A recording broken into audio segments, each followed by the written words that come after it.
Today, we will once again take a look at interesting footage that captures a moment, how a Ukrainian FPV drone's munition blew up dozens Russian soldiers in battle. Small, cheap drones have been a staple of the conflict in Ukraine since 2014, when Russian-backed separatists attacked in the country's east, but in 2022 when Russia launched its full-scale invasion, the use of the unmanned vehicles over the battlefield ballooned. In 2023, Ukraine gained the upper hand in the drone war by deploying the compact racing drones known as FPVs for first-person views in large quantities.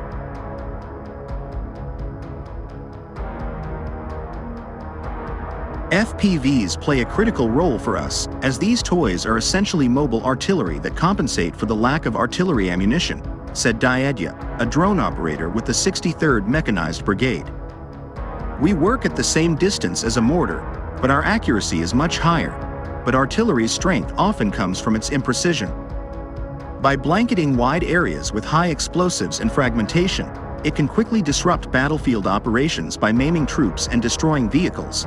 It's a tactic that is near impossible to replicate with one or two drones.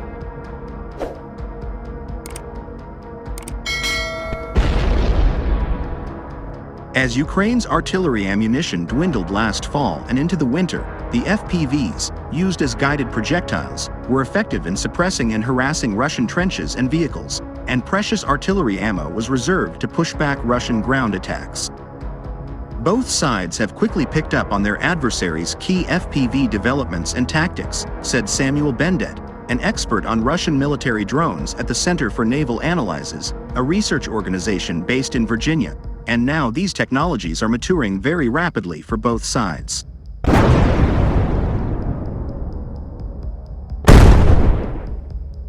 Earlier this month, DJ's small team, part of a National Guard unit known as the FPV Brigade, set up their drone outpost among the ruins of a farmhouse near the front line outside of Kreminna. They deployed the essentials needed to broadcast video and relay commands from the pilot to the cheap Chinese-made FPV quadcopter, antennas, frequency relays, Starlink satellite internet, and a laptop computer.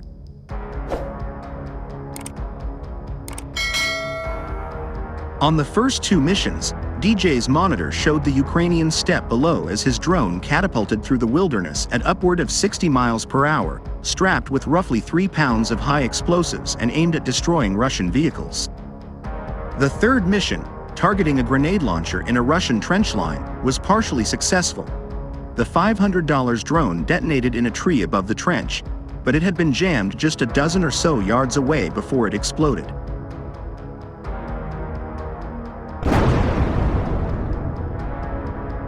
Although potent, the Russian military's jamming capabilities are deployed unevenly across the more than 600 miles of front line, and their armored vehicles are often easy targets because they usually don't have jamming systems installed, Ukrainian soldiers said. Ukraine's approach to drones and electronic warfare has been funded and supplied in part by disparate groups outside of the military, including the country's well-known IT sector. Each drone unit on the battlefield serves as a sort of test lab for new technologies, procurement, and combat missions.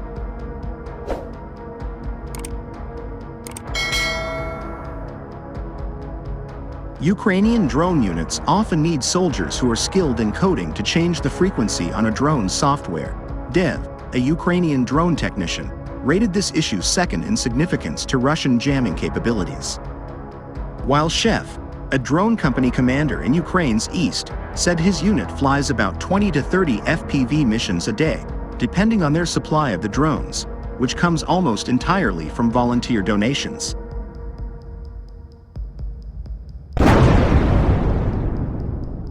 Last month, Ukrainian President Volodymyr Zelensky established the Unmanned Systems Forces, a new part of the armed forces that, among other things, should improve the interaction of FPV units with one another.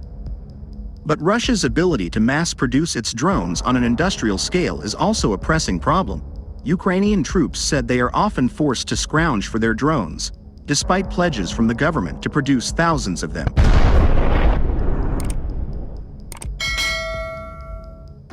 On the other hand, Ukrainian President Volodymyr Zelensky announced that Kyiv's military is on track to secure over 1,200 miles of defensive positioning aimed to fend off Russian troops.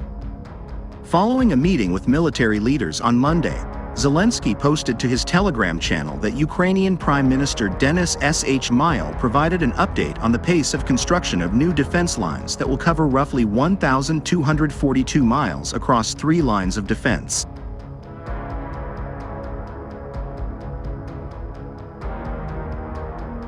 According to the Ukrainian leader, fortifying Kyiv's defensive positions is a massive task, but pace is good now. Ukraine is working on regrouping and replenishing its forces after Russia scored its first major battleground victory in months, forcing Kyiv's forces out of Avdiivka last month and pushing the eastern front line slightly further into Ukrainian territory.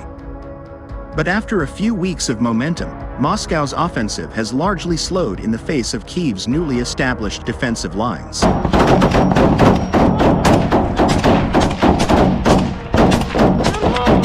The British Ministry of Defence, MOD, said in an intelligence update on Sunday that Ukraine had almost certainly expedited construction for its defensive positions, and said that measures include anti-tank Dragon's Teeth and ditches, infantry trenches, minefields, and fortified defensive position. It is highly likely the expansion of defensive lines will reduce Russia's ability to advance or exploit tactical gains as part of its ongoing offensive operations, the British MOD added.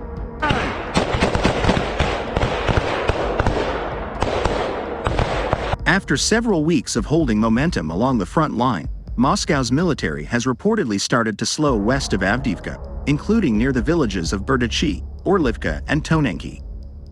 A spokesperson for Ukraine's Tavrisk Eastern Military Group said on national television Friday that the conditions around Avdiivka had stabilized and the advance has actually stopped.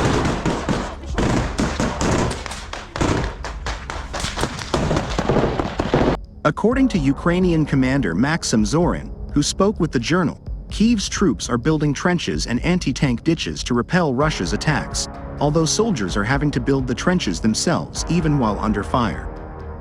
Ukraine's ground commander, Lieutenant General Alexander Pavlik, has said that Kyiv is working to stabilize the front line and prepare for its own counteroffensive later this year.